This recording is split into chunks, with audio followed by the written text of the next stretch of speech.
క్రీస్తునందు ప్రియమైనటువంటి వారిలాగా దేవునికి ఒక కోరిక మానవుని పైన ఉంది.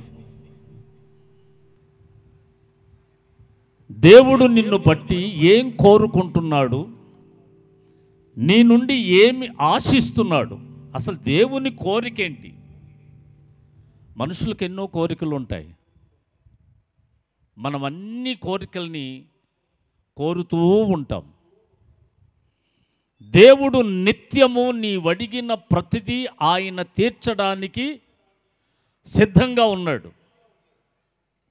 బైబిల్ గ్రంథంలో ఉంటుంది, నీవు అడిగిన ప్రతిదీ ఆయన ఇవ్వడానికి సిద్ధంగా ఉన్నాడు.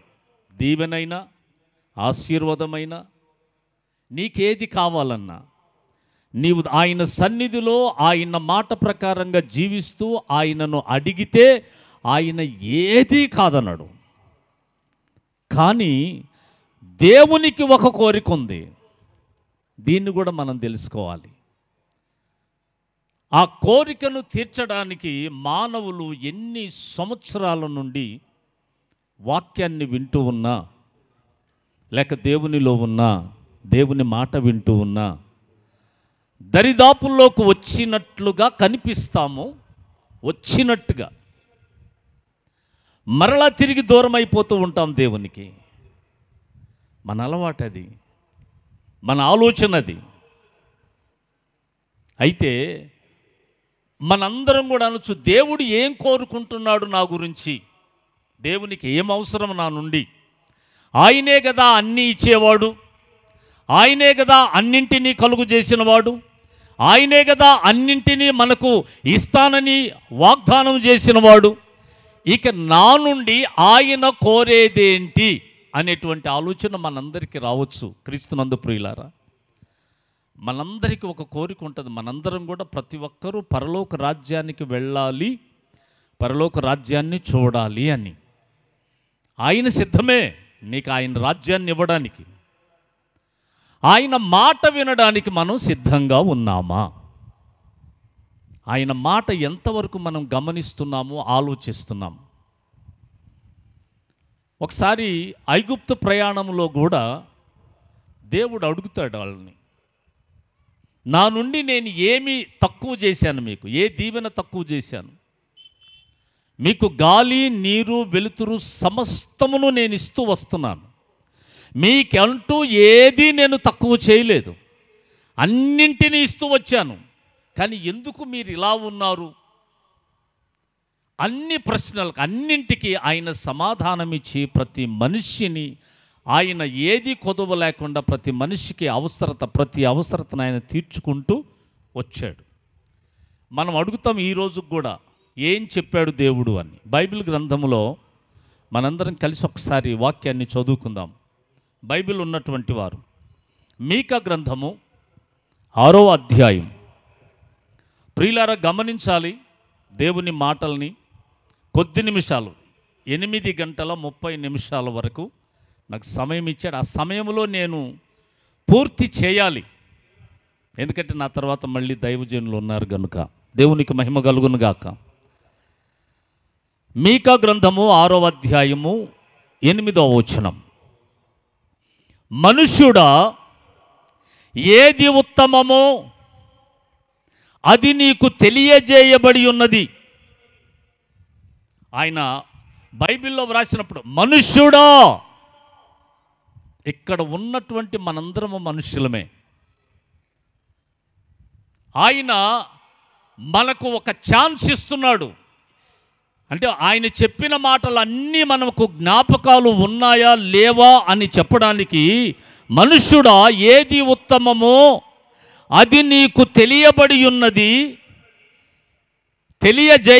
ఉన్నది. న్యాయముగా, అవి ఏంటి అంటే న్యాయముగా నడుచుకొనుటయు, కనికరమును ప్రేమించుటయు, దీన మనస్సు కలిగి నీ దేవుని ఎదుట ప్రవర్తించుటయు, ఇది నా కోరిక. దేవుడు చెప్తున్నాడు. ప్రతి మనుష్యుని ఆలోచనను బట్టి, లేక ప్రతి మనుష్యుని జీవితాలని బట్టి ఆయన కోరుకునేది మన నుండి ఆయన కోరుకునేటువంటిది ఆయన తెలియజేశాడు మనకి. ప్రతి దైవజనుల ద్వారా, మందిరముల ద్వారా, లేక ఇలా వచ్చేటువంటి దైవజనుల ద్వారా, లేదు స్వార్థ ద్వారా, సభల ద్వారా, టీవీల ద్వారా, వీధి సువార్తల ద్వారా, ఎన్నెన్నో రీతులుగా ప్రతి మనుష్యునికి ప్రతి సంగతిని, ఈ సంగతి ఆ సంగతి అని కాదండి, ప్రతి సంగతి మానవుడు ఎలా నడుచుకోవాలో, ఏమండి నిజమేనా కాదా? మానవుడు ఎలా నడుచుకోవాలో, ఎలా ఉంటే దేవునికి ఆనందమో, ఎలా జీవిస్తే ఆనందమో, ఎలా ఉంటే ఆయన మనల్ని బట్టి సంతోషిస్తాడో ఆయన చక్కగా తేటగా ప్రతి ఒక్కరి ద్వారా, ప్రతి దైవజనుని ద్వారా ఆయన తెలియపరుస్తూనే ఉన్నాడు. అందుకే అంటాడు, ఎందుకంటే ఈ మాట ఎందుకు మాట్లాడవలసి వచ్చిందంటే, ఒక ఆయన అంటాడు, దేవునికి విరోధమైనటువంటి పనులు చేశాడు. దేవునికి విరోధమైన పనులే అవన్నీ కూడాను. అంటే నేను ఇప్పుడు మీకు వివరించేంత టైం లేదు కాబట్టి దేవునికి విరోధమైనది ఏదో అది మీరు గమనించండి. మనము మాట్లాడే మాట ఒకవేళ దేవునికి అనుకూలమా విరోధమా, లేక అనుకూలము కాదా, నేను నడిచే మార్గము దేవునికి విరోధమా అనుకూలమా, నేను చేసే పని దేవునికి విరోధమా అనుకూలమా, వీటిని మనం గమనించగలమండి. వీటిని ప్రతి దైవ సేవకులు ఆయా ప్రాంతముల నుండి వచ్చి ఈ రోజున ఎంత ప్రయాసపడి దైవజనులు సంఘము ద్వారా మరి ఈ సభలకు ఎంత హెచ్చించి ఖర్చు పెట్టి దైవజనులను ఆయా ప్రాంతముల నుండి పిలిపిస్తూ మీ అందరికీ ఈ సువార్తను వినిపిస్తున్నారు అని అంటే ఒక్కొక్కరి ద్వారా ఒక్కొక్క సంగతి మనకు అందుతూ ఉంటుంది. ఎస్, నేను ఇలా ఉండాలి, నేను ఇలా ఉండాలి, నేను ఇలా మారాలి అని మనం అనుకుంటూ ఉంటాం.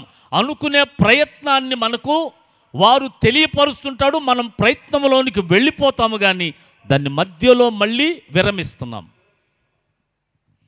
అయితే ఏమేమి సంగతులు ఆయన మనకు తెలియపరిచాడు అంటే, ప్రతి దైవజనుడు ఇప్పటికి 2-3 రోజుల నుండి జరుగుతున్నటువంటి సభల్లో మరి 3 రోజుల నుంచి, లేక ఇది 3వ రోజు అనుకుంటాను, మరి 2 రోజులు దైవజనులు మీకు చాలా అద్భుతమైనటువంటి మాటలు చెప్పి ఉండొచ్చు, చెప్తారు కూడాను.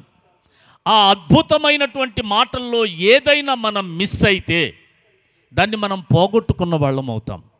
క్రీస్తునందు ప్రియమైన వారలారా, అందుకే ఏ మాటను కూడా పోగొట్టుకొనవద్దు, ఏ మాటను కూడా తీసివేయవద్దు, ఏ మాటను మనము మరచిపోవద్దు. ప్రతి మాట హృదయం అనే పలక మీద వ్రాసుకుంటే, ఆ మాట ప్రకారముగా మనం నడుచుకోగలుగుతూ ఉంటే అది దేవునికి అనుకూలమైనటువంటి సంతోషాన్ని కలిగించే హృదయముగా ఉంటుంది అని నేను మీకు తెలియపరుస్తున్నాను. క్రీస్తునందు ప్రియులారా, దైవజనులు చక్కగా మాట్లాడుతున్నారు. దైవజనులకు దేవుడిచ్చిన ఆత్మను బట్టి మీతో మాట్లాడుతున్నారు. దైవజనులు మాట్లాడేటువంటి ప్రతి మాట వాళ్ళు ఎన్నో ఆలోచనలు కలిగి, ఎన్నో ప్రార్థనలు చేసి, దేవుని సన్నిధికి రావడానికి ఎన్ని రోజులు ముందు వారు ప్రార్థనలు చేసి మీకు ఏ మాటలు అందించాలో వాటిని దేవుని యొద్ద నుండి పొందుకొని మీ దగ్గరికి వస్తున్నారు. అలాంటప్పుడు ఆ మాటల్ని మనము నిరుపయోగముగా ఆలోచన చేసుకోవద్దు, ఉపయోగపడాలి. ప్రతి ఒక్కరికి ఆయన మాటలు ఉపయోగపడాలి. మనుషుడా ఏది ఉత్తమమో, మనకన్నీ తెలిసిన తర్వాత కూడా పొరపాట్లు పడుతూ ఉన్నాం. ఆయన బహుగా దేవునికి విరోధమైన అడుగులు వేశాడు, విరోధమైన మాటలు మాట్లాడాడు, విరోధమైన కార్యములు చేశాడు, విరోధంగా జీవించాడు, విరోధంగా జీవిస్తూనే ఉన్నాడు. కానీ ఒక రోజున ఆయనకు దేవుని సన్నిధికి వెళ్ళాలనే ఆశ కలిగింది. క్రీస్తునందు ప్రియమైన వారలారా, నా జీవితంలో నేను మొదట ఇక్కడ సాక్ష్యం చెప్పాను, ఎవరికి గుర్తుండదు, మీరందరూ అప్పుడు వినలేదేమో అయ్యుండొచ్చు. ఎన్ని కష్టాలలో దేవుణ్ణి ఇబ్బంది పెట్టానో నాకున్నటువంటి పొరపాట్లను బట్టి, నేను జీవించిన జీవితాన్ని బట్టి నా దేవుడు ఎన్నో శ్రమలు పడ్డాడు, ఎన్నో కష్టాలు పడ్డాడు. అయినా లోక సంబంధమైనటువంటి ఇష్టముతోనే లోక సంబంధమైన ఆలోచనలు కలిగే బ్రతుకుతూ ఉన్నాను. దేవుని బాధ పెట్టి, ఇబ్బంది పెట్టి, కన్నీరు పెట్టించి నా కొరకు ఆయన ఎన్ని శ్రమలు పడ్డాడోననే ఆలోచన లేకుండా బ్రతికిన దినాలు ఉన్నాయి. అలాంటి కష్టకాలంలో కూడా నాలాంటి పాపిష్టి వాళ్ళని దేవుడు తన అద్భుతమైనటువంటి ప్రేమను బట్టి, ఆయన అద్భుతమైన కృపను బట్టి మరణాంధకారములో నుండి ఆయన బయటికి తీసి ఆయన పని కొరకై వాడుకునేటట్లుగా నన్ను చేశాడు. లేకపోతే సామాన్యమైన వ్యక్తిత్వము కలిగినటువంటి వాడను కాను. అలాగే ఇప్పుడు ఈ వ్యక్తి కూడా కొన్ని నాళ్లకు ఆయనకు ఒక ఆలోచన కలిగింది, నేను దేవుని సన్నిధికి రావాలని. అప్పుడు ఆయన ఒక సలహా అడుగుతున్నాడు, నేను ఏమిచ్చి నా దేవుని సన్నిధికి రావాలి, నేను ఏమి తీసుకొని వచ్చి నా దేవుని సన్నిధిలో నేను ఉండాలి. చూడండి ఒక మాట నేను చదువుతున్నాను, అదే 8వ వచనంలో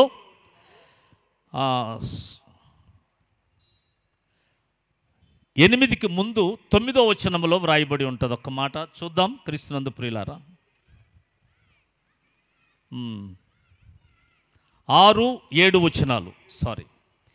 ఏమి తీసుకొని వచ్చి నేను యెహోవాను దర్శింతును, ఏమి తీసుకొని వచ్చి మహోన్నతుడైన దేవుని సన్నిధిని నమస్కారము చేతును. నేను ఎలా రావాలి అంటే ఏం తీసుకురావాలి దేవుని దగ్గరికి?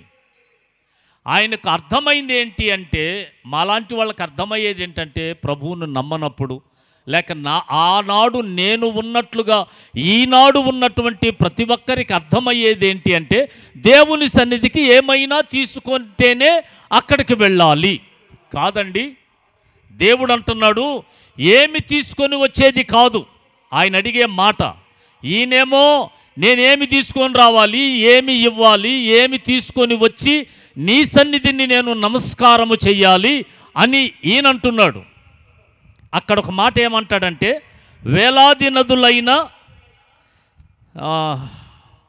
మహోన్నతుడైన దేవుని సన్నిధికి నమస్కారము చేతును, దహన బలులను ఏడాది దూడలను అర్పించి దర్శింతునా, వేల కొలది పొట్టేళ్లను వేలాది నదులంత విస్తారమైన తైలమును ఆయనకు సంతోషము కలుగజేయునా. అంటే నేను చేసిన పాపములు ఆయనను ఇవి తీసుకొని వస్తే ఆయనకు సంతోషము కలుగుతుందా? ఆయనకు సంతోషాన్ని ఇచ్చేవి అవి కావు. మన ప్రవర్తన మార్చుకునేదే ఆయనకు కావాలి, మన జీవితాన్ని మార్చుకునేది ఆయనకు కావాలి, మన మనస్సు మారి నూతనమయ్యేది ఆయనకు కావాలి. ఎందరో చెప్పినటువంటి మాటలు, నూతనపరచబడినటువంటి నీ హృదయాన్ని దేవుడు కోరుకుంటున్నాడు. దేవునికి స్తోత్రం, హల్లెలూయా. ఆయన చెప్పేటువంటి మాట, ఆయన అంటాడు, మనుష్యుడా ఏది ఉత్తమమో నీకు తెలియజేయబడి ఉన్నది, అది ఏమిటి అంటే న్యాయముగా నడుచుకొనుటయు. నంబర్ 1, మనుష్యుడు న్యాయముగా నడుచుకొనుటయు. ఈ రోజున లోకములో చూస్తే న్యాయమనే రీతిలో నడుచుకుంటే అది ఎవరికి లోకానికి విలువనివ్వని దానిగా ఉంటుంది. కానీ దేవుని దృష్టికి విలువైనది న్యాయముగా మనుష్యుడు నడుచుకోవాలి. న్యాయము లేని ప్రవర్తన కలిగి జీవిస్తున్నాం, న్యాయం లేకుండా బ్రతుకుతున్నాం, న్యాయం అనేది ఎరుగకుండా బ్రతుకుతున్నాం, న్యాయం అనేది కోరకుండా మనము జీవిస్తున్నాం. నాది కరెక్టు, నేనే కరెక్టు అనుకుంటున్నాం. కానీ అది ఎంతవరకు కరెక్టు? ఒకసారి ఆలోచన చేస్తే మనలోనే మనము ఒక్కొక్కరు, ఒక్కొక్క కుటుంబంలో ఒక్కొక్క బిడ్డ, ఒక్కొక్క కుమారుడు, ఒక్కొక్క తల్లి, ఒక్కొక్క తండ్రి, మనం గిన ఆలోచన చేస్తే ఏది న్యాయం? నేను నడిచేది న్యాయమేనా? నేను మాట్లాడేది న్యాయమేనా, నేను న్యాయంగా జీవిస్తున్నానా అని ఆలోచన చేస్తే ఎవరికి వాళ్ళము అన్యాయమే కనబడుతూ ఉంటుంది, కానీ దేవుడు చెప్పిన న్యాయము మనలో ఎంత మాత్రమును కనబడదు అనేటువంటి ఆలోచన నేను కలిగి ఉన్నాను క్రీస్తునందు ప్రియులారా. ఎందుకంటే అవసరాన్ని బట్టి మాట్లాడుతున్నాం, అవసరాన్ని బట్టి జీవిస్తున్నాం, సమయాన్ని బట్టి బ్రతుకుతున్నాం, సమయాన్ని బట్టి జీవిస్తున్నాం. దేవుడు చెప్పిన మాటను బట్టి న్యాయముగా నడవడానికి, అడుగులు వేయడానికి ఏ ఒక్కరు కూడా ముందుకు రాలేని పరిస్థితిలో ఉంటున్నాం. నా ప్రియమైన సహోదరి సహోదరులారా, దేవుడు నీ నుండి కోరుకునేది న్యాయము కావాలి, అన్యాయం కాదు, అక్రమము కాదు. ఈనాడు ఎక్కడ చూసినా అక్రమములో జీవిస్తూ, అన్యాయంగా జీవిస్తూ, న్యాయాన్ని మరచి దేవునికి మనము శోధన పెడుతున్నాము, కానీ దేవుడు మనల్ని బట్టి బాధపడుతున్నాడు, కానీ ఏ మాత్రమును న్యాయం అనేది మనలో కనబడిన పరిస్థితిలో ఉంటూ ఉంది. ఎందుకంటే న్యాయం అనేది మనలో ఉంటే దేవుడు ఇన్ని రోజులు ఇంకా నేను ఇదిగో త్వరగా వస్తాను అనేటువంటి మాట ఇక మిగిలి ఉండేది కాదు. దేవుడు త్వరగా వచ్చేసేవాడు. రాలేదు అంటే ఇంకా మారాల్సిన వాళ్ళు, ఇంకా మార్పు లేని వాళ్ళు, ఇంకా మార్పు కలిగిన మనసు కలిగిన వాళ్ళు మన దగ్గర లేరనే అర్థం. లేకపోతే దేవుడు ఎప్పుడో రావాలిగా, దేవుడు ఎప్పుడో రావాలి. దేవుడు ఎప్పుడూ చెప్పిన మాటను బట్టి చూస్తే ఎప్పుడో రావాలి.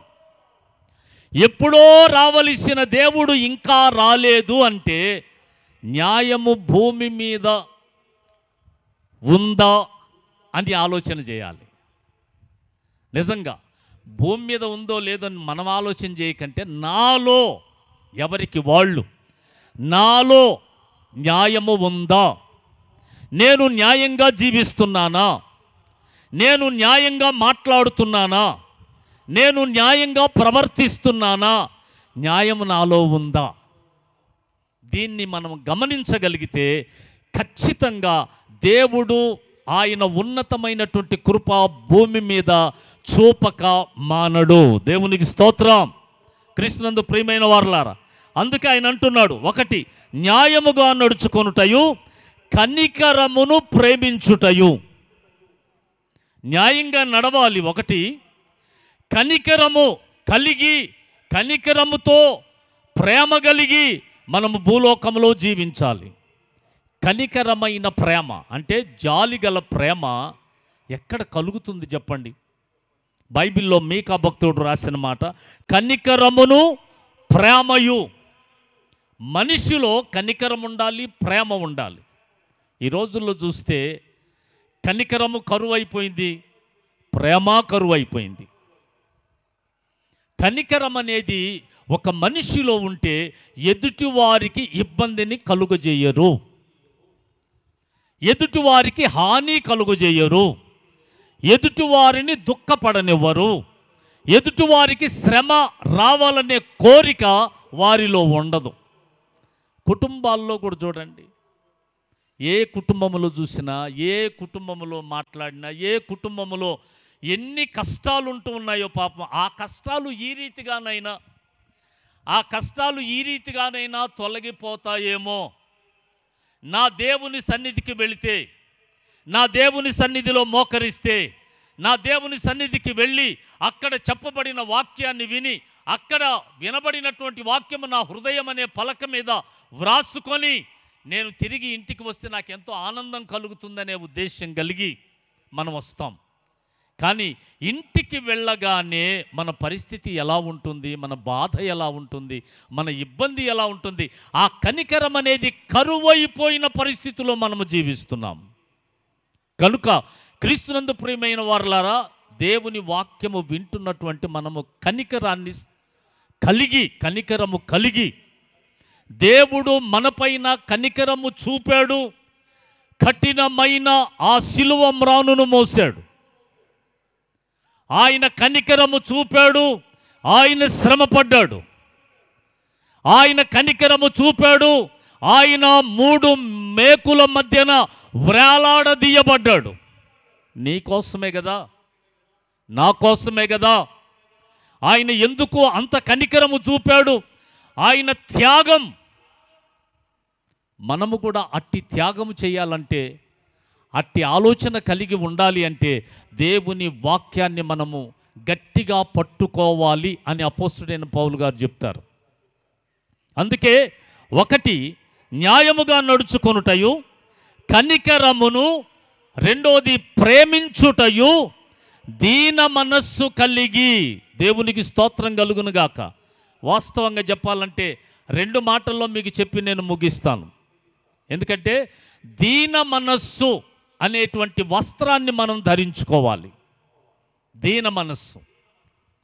చూడండి, బైబిల్ గ్రంథంలో వ్రాయబడినటువంటి మాట, దీన మనస్సు కలిగి నీవు దేవుని ఎదుట ప్రవర్తించుటయు, ఇంతే కదా యెహోవా నిన్ను అడుగుచున్నాడు.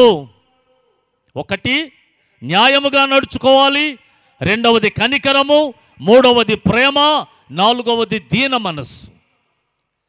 ఈ దీన మనస్సు కలిగి ఎవరైతే దేవుని ఎదుట ప్రవర్తించుటయు, దీన మనస్సు కలిగి, మంచి మనస్సు కలిగి, మంచి ఆలోచన కలిగి, మంచి ప్రవర్తన కలిగి ఆయన ఎదుట జీవిస్తూ ఉంటే, అంతకంటే ఇక మానవుల దగ్గర నుండి ఆయన ఏమీ కోరుకోడట. యథార్థంగా ఉండాలి, న్యాయంగా ఉండాలి, కనికరం చూపాలి, ప్రేమగా ఉండాలి, దీన మనస్సు కలిగి ఉంటే, దీన మనస్సు కలిగి ఉంటే ఏమవుతుంది? బైబిల్ గ్రంథం చూడండి ఒకసారి. బైబిల్ ఉన్నవారు యెషయా గ్రంథము, బైబిల్ ఉన్నవారు 57వ అధ్యాయము 15వ వచనం, 15వ వచనం బైబిల్లో వ్రాయబడినటువంటి సంగతిని మనం చదువుకుందాం. క్రీస్తునందు ప్రియులారా, మహాఘనుడును, మహోన్నతుడును, పరిశుద్ధుడును, నిత్య నివాసి అయిన వాడు ఇలాగున సెలవిచ్చుచున్నాడు, నేను మహోన్నతమైన పరిశుద్ధ స్థలములలో నివసించువాడను అయినను. ఎక్కడ నివసిస్తాడట మన దేవుడు? మీకు మాకు కొంచెం దూరమైంది. నేను ఎక్కడన్నా స్టేజీలు మీటింగులకు వెళ్తే దగ్గరలో కూర్చోబెట్టుకుంటా. సమాధానం మీరు కొంచెం అంటే మీ ముఖాలు నాకు కనపట్ల, నేను మాత్రం మీకు కనపడతా ఉంటాను. మీ ముఖాలు ఇటున్నాయి కాబట్టి మీకు లైట్ తక్కువ ఉంది, కనిపించట్లా. అందుకని మీరు ఎట్లా ఉన్నారో, కళ్ళు మూసుకున్నారో, మరి నవ్వుతున్నారో లేక ఎట్లా ఉన్నారో నాకు అర్థం కావట్లా. ఎందుకంటే లైట్ తక్కువైందన్నమాట, లైటింగ్. సరే, మంచిది. ఏదైనా ఆయన కోరుకునేటువంటి వాటిల్లో ఆయన ఎలాంటి వాడు అని మాట్లాడుతున్నాడు. ఎందుకు మాట్లాడుతున్నాడు చెప్పి ముగిస్తాను. ఆయన మహోన్నతుడు, మహాఘనుడు, పరిశుద్ధుడును, నిత్య నివాసి అయినవాడు. చూడండి, మహాఘనుడు, మహోన్నతుడు, పరిశుద్ధుడు, నిత్య నివాసి. ఈయన ఎక్కడుంటాడు అని అంటే మనందరం చెప్పుకోగలం, ఆయన పరలోకంలో ఉంటాడని. పరలోకంలో ఉంటాడు. కానీ ఆయన ఇంకొక ఆలోచన చేస్తున్నాడు, ఇంకొక మాట కూడా. ఏమంటున్నాడంటే, ఈ న్యాయముగా నడుచుకోవడము, కనికరము, ప్రేమ, దీన మనస్సు కలిగి ఎవరైతే ఉంటారో వారి హృదయం అంట దేవునికి పరలోకములాగా ఉంటుందట. దేవునికి స్తోత్రం. ఏంటి అవి? 1 యథార్థంగా ఉండేవాళ్ళు అనుకోండి, 1 ప్రేమగా ఉండేవాళ్ళు అనుకోండి, 1 నిజాయితీగా ఉండేవాళ్ళు అనుకోండి, 1 విశ్వాసంగా ఉండేవాళ్ళు అనుకోండి. వీరు దేవుని మనస్సు తప్ప రెండో మనస్సు లేని వాళ్ళు అనేటువంటి ఆలోచన కూడా మనం చేసుకోవచ్చు. అలాంటి వాళ్ళ హృదయం అంట పరలోకములాగా ఉంటుంది. ఆ హృదయములో కూడా ఒకవేళ దేవుడు ఉండొచ్చేమో, లేక ఉంటాను అని కూడా దేవుడు చెప్పుంటాడు. దేవునికి స్తోత్రం కలుగునుగాక. నీవెలా ఉన్నావు? మన హృదయం ఎలా ఉంది? మన మనసు ఎలా ఉంది, మన ఆలోచన ఎలా ఉంది, మన ప్రవర్తన ఎలా ఉంది, మన నడిపింపు ఎలా ఉంది, మన నడకలు ఎలా ఉన్నాయి, మన చూపులు ఎలా ఉన్నాయి, మన ప్రవర్తన ఎలా ఉంది. ఇందులో ఈ అన్ని కలిగినటువంటి హృదయములో యేసు ప్రభు ఉంటాడా? దేవునికి స్తోత్రం. ఆయన అంటున్నాడు, ఆయన మహోన్నతుడు, అతి పరిశుద్ధమైన స్థలములో నివసించేవాడు. అంటే అక్కడ వ్రాయబడినటువంటి మాటను బట్టి చెప్తున్నా. మహాఘనుడును, మహోన్నతుడును, పరిశుద్ధుడు, నిత్య నివాసి అయినవాడు. ఆయన భూలోకములో మన మధ్య కూడా, మనలో కూడా నివసించాలని ఆయన ఆశపడుతూ ఉన్నాడు. నీ హృదయాన్ని మహోన్నతునికి నివాసముగా నీవు మార్చగలవా? నీ హృదయాన్ని మహోన్నతమైనటువంటి దేవునికి నివాసముగా ఉంచగలవా? నీ హృదయాన్ని పరిశుద్ధుడును, నిత్యము నివాసము ఉండడానికి నీ హృదయాన్ని అడిగితే నీవు అది పరిశుద్ధంగా ఉన్న హృదయం, నా దేవుడు నివసించగలడు నా హృదయములో అని నీవు నమ్మగలవా? అలాంటి హృదయము దేవుడు కోరుకుంటున్నాడు. ఆ హృదయమును కోరుకున్న దేవుడు ఏమంటున్నాడంటే, ఆయన పరిశుద్ధ స్థలములో నివసించువాడును అయినను వినయము గల వారి ప్రాణమును ఉజ్జీవింపజేయుటకును, నలిగిన వారి ప్రాణమును ఉజ్జీవింపజేయుటకును. ఒకవేళ మనం అనుకోవచ్చు, వినయమున్నా, న్యాయమున్నా, ప్రేమ ఉన్నా, కనికరమున్నా కఠినత్వం ఉండదు. ఇవన్నీ ఉన్న వారిలో కఠినత్వం ఉండదు. వాళ్ళను మనం తక్కువగా ఒకవేళ అంచనా వేసుకుంటామేమో. కాదు, వాళ్ళు దేవుని ప్రేమ కలిగిన వాళ్ళు. ఒకవేళ ఈ రాత్రి నీవు ఉన్నావా? ఈ రాత్రి నీవు ఇలా జీవిస్తున్నావా? ఈ రాత్రి ఒకవేళ నీవు అలాంటి ఆలోచన కలిగి ఉన్నావా? నీవు ఈ రాత్రి పరలోకములో నివసించే దేవుడు నా హృదయములో ఉండడానికి నేను అలా జీవిస్తున్నాను అనేటువంటి ఆలోచన కలిగి నీలోగిన ఉంటే, నా ప్రియమైన దేవుని బిడ్డ, నీలో ఉండడానికి దేవుడు అనుకూలంగా భూమి మీదకు వస్తే నీ హృదయం అనేటువంటి పరిశుద్ధతలోనికి ఆయన వస్తాడు. దేవునికి స్తోత్రం, దేవునికి స్తోత్రం. నా హృదయము దేవుని ఆశ్రయం లేక దేవుడు నివసించటానికి ఆశ్రయముగా నేను మార్చగలను. దేవుని ఇల్లుగా నేను మార్చుకోగలను. దేవుని ఇల్లుగా మారి ఉన్నది. దేవుడు ఉండడానికి అనుకూలముగా నా హృదయం ఉన్నది అనేటువంటి ఆలోచన కలిగి పరిశుద్ధమైనటువంటి హృదయముగా మనం ఉండగలిగితే, ఆయన సెలవిచ్చిన వాటిల్లో ఆ నిత్య నివాసి అయినటువంటి దేవుడు అంటున్నాడు, ఆ విరిగి నలిగి మంచి ప్రేమ విశ్వాసము కలిగిన హృదయములో మీరు బాధపడాల్సిన పని లేదు, ఇబ్బంది పడాల్సిన పని లేదు, శ్రమ పడాల్సిన పని లేదు. ఒకవేళ నన్ను అందరూ చులకనగా చూస్తున్నారు, అందరూ నన్ను తక్కువగా చూస్తున్నారు అని నీవు అనుకుంటున్నావేమో. నీవు మంచివాడివి, నీవు ప్రేమ గల్లవాడివి, నీవు ప్రేమను పంచేవాడివి, నీవు ఆశీర్వదించబడ్డవాడివి, ఆశీర్వాదముగా ఉండేవాడివి, దేవుని ప్రేమను అందరికీ నిలువెల్ల పంచేటువంటి వాడివి. నిన్ను నీవు తక్కువ చేసుకొనవద్దు. నీలో దేవుడు ఉన్నాడు గనుక నీవు తక్కువగా నీకు కనబడుతున్నావేమో. నీలో దేవుని ప్రేమ ఉంది కాబట్టి నేను చాలా తగ్గించుకుంటున్నాను, ఎదుటివారు నాకు విలువనివ్వట్లేదు అనుకుంటున్నావేమో. కాదు, నీవు దేవునికి నివాస యోగ్యమైన హృదయముగా మార్చగలిగిన హృదయము నీలో ఉన్నది గనుక నీవు ఒకవేళ మంచివాడిగా కనబడితే చులకనగా చూస్తారేమో, కానీ నలిగిపోయి ఉన్నావేమో, శ్రమ పడుతూ ఉన్నావేమో, అటువంటి హృదయాన్ని దేవుడు కోరుకుంటున్నాడు. ఒకసారి ఒక మంచి వ్యక్తి అంటే దేవునిలోనికి రాకముందు చాలా కఠినంగా ఉండేవాడు. దేవునిలోనికి వచ్చి ఆయన మాటలు విని ఆయన మాటల్ని పాటించటం మొదలుపెట్టాడు.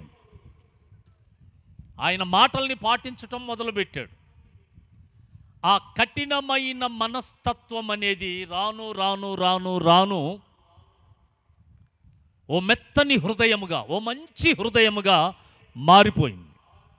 మంచి హృదయముగా మారిపోయింది. ఆయన ఏం చేశాడంటే బీదవాళ్లను చూడలేకపోతున్నాడు. అంతకుముందు కొంచెము కఠినంగా ఉండేవాడు, ఇప్పుడు బీదవాళ్ళను చూడలేకపోతున్నాడు. ఆకలిగా ఉన్న వారిని చూడలేకపోతున్నాడు. ఏ ఇబ్బంది కలిగి ఎవరన్నా మేము ఈ కష్టాల్లో ఉన్నాము, ఈ ఇబ్బందుల్లో ఉన్నాము, ఈ బాధలో ఉన్నాము అని చెప్తే ఆయన చూడలేక తనకు కలిగినది వారికి సహాయము చేస్తూ వస్తున్నాడు. ఆఖరికి ఆయన చాలా బీదవాడైపోయాడు. వారి కుటుంబంలో ఎవరో ఒకళ్ళు ఉంటారు, కుటుంబంలో అందరు మంచోళ్ళు ఉండరు, ఎవరో ఒకళ్ళు. చూసావా, నువ్వు దేవుణ్ణి నమ్ముకున్నానన్నావు, నీ ధనమంతా ఇలా ఖర్చు పెట్టేశావు, మరి చివరికి నీకేం మిగిలింది అని చెప్తే జక్కయ్యను గుర్తు చేసుకున్నాడు ఆయన. జక్కయ్యని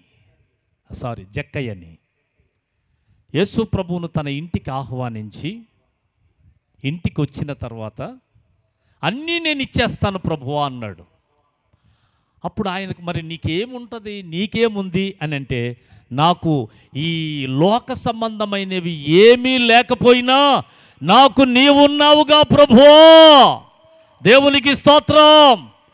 ఏమీ లేకపోయినా బాధ లేదు, ఏమి నాకు ఉన్నా లేకపోయినా దిగులు లేదు, చింత లేదు. నాకు నీవున్నావు, నిన్ను కలిగి నేనున్నాను, అంతా నేను ఇచ్చేస్తానయ్యా, 4 అంతలు ఇచ్చేస్తానయ్యా అన్నాడు. నలిగిన హృదయము కలిగి నీ ఉంటే, విరిగిన హృదయము కలిగి నీ ఉంటే, దీనులకు ఇచ్చే మనస్సు నీలో ఉంటే, నీవు దీనత్వము కలిగి జీవిస్తే, ఆయన అంటున్నాడు, ఆఖరిగా ఆయన అంటున్నాడు, వినయము కలిగిన వారి ప్రాణమును ఉజ్జీవింపజేయుటకును, నలిగిన వారి ప్రాణమును ఉజ్జీవింపజేయుటకును, వినయము గల వారి యొద్దను, దీన మనస్సు గల వారి యొద్దను నివసించుచున్నాను. చప్పట్లు కొడదాం గట్టిగా. దేవునికి స్తోత్రం. అట్టి వారి దగ్గర యేసు ఉన్నాడు. జక్కయ్య ముందు ఎలాగైతే యేసుక్రీస్తు ప్రభువారు నిలిచి ఉన్నాడు, ఆయన బాధల్ని ఆదుకోవడానికి, శ్రమలు ఆదుకోవడానికి ఉన్నదంతా ఇచ్చివేసిన, ఆయనకు తోడుగా నిలిచిన యేసు ప్రభు ఎలా ఉన్నాడో, న్యాయముగా, నీతిగా, సమాధానముగా, న్యాయముగా నడుచుకున్నట్టు కనికరము, ప్రేమయు, దీన మనస్సు కలిగి మనముంటే, యేసుక్రీస్తు ప్రభువే మన హృదయంలో నివసించడానికి ఆయన మన దగ్గరికి వచ్చి మనతో ఉండి మనల్ని సంతోషపరిచి మనలను ఉజ్జీవింపజేసి, ఇదిగో పరలోక రాజ్యము నీకే అని చెప్పేటువంటి మాట ఆయన మనకిస్తాడు. ఆయన మనకు తోడుగా ఉంటాడు. ఎవరైనా సరే న్యాయాన్ని, నీతిని వదలొద్దు, కనికరమును, ప్రేమను విడవవద్దు. ప్రేమ కలిగి ఉండండి. దేవుడు కోరుకొనుచున్నది మన నుండి అది మాత్రమే. దేవుని కోరికను మనము తీరుద్దాం. దేవుడు తన పరిశుద్ధమైన మాటలు దీవించి ఆశీర్వదించునుగాక. ఆమేన్. హల్లెలూయా, హల్లెలూయా, హల్లెలూయా. దేవునికి మహిమ కలుగునుగాక. ప్రార్థన చేసుకుందాం. మహాగణుడు, మహోన్నతుడు, పరిశుద్ధుడు అయిన మా ప్రేమ కలిగిన తండ్రి, సర్వశక్తిమంతుడువైన దేవా, నీకు వందనము, స్తోత్రములు చెల్లిస్తున్నాం. మీ ప్రియులు, మా ప్రియమైన సహోదరులు అయ్యా, ఈ బళ్ళారి పట్టణంలో ఇది 3వసారి నాయన, మరి కొందరి ద్వారా నేను వచ్చాను, మరి 3వసారి బ్రదర్ ద్వారా మరలా తిరిగి ఈ బళ్ళారి పట్టణమునకు మీరు నడిపించారు. సమయము చాలా చిన్న సమయము కనుక నేను కొన్ని విషయాలు మాట్లాడడానికే తడబడుతూ ఉన్నాను. దేవా, మరొక ప్రాతకాలము నీ రాకడ సమయం ఆలస్యమైతే మీ బిడ్డల మధ్యన ఈ రీతిగా నాయన నీ సువార్తను పంచుకోవడానికి, నన్ను నీవు మార్చిన విధానాన్ని, నా సాక్ష్యమును పంచుకోవడానికి నీవు నీ కృప సహాయము చేసి మహిమ పొందుమని కూడి వచ్చిన బిడ్డలందరినీ దీవించి ఆశీర్వదించి, ఎవరైతే న్యాయముగా ఉన్నారో, ఎవరైతే కనికరము కలిగి ఉన్నారో, ఎవరైతే ప్రేమ కలిగి ఉన్నారో, ఎవరైతే దీన మనస్సు కలిగి ఉన్నారో, అట్టి వారందరినీ నీవు ఉజ్జీవింపజేసి నీ నామానికి మహిమ తెచ్చుకోమని, వారందరికీ కావలసిన దీవెనలు ఆశీర్వాదాలు మీరు కలుగు చేసి మహిమ పొందుమని నీకే వందనము స్తోత్రములు చెల్లిస్తూ, ఈ జరగనైనటువంటి సభలు కూడా నీ మహిమార్థమై జరిగించి కృపతో నింపుమని నీకే వందనము స్తోత్రములు చెల్లిస్తూ, నజరేయుడైన యేసు క్రీస్తు నామం పేరట వేడుకొని ప్రార్థన చేస్తూ ఉన్నాము తండ్రి. Amen, amen, amen. God bless you. అందరికీ వందనాలు. దేవుడు మిమ్మల్ని దీవించుగాక.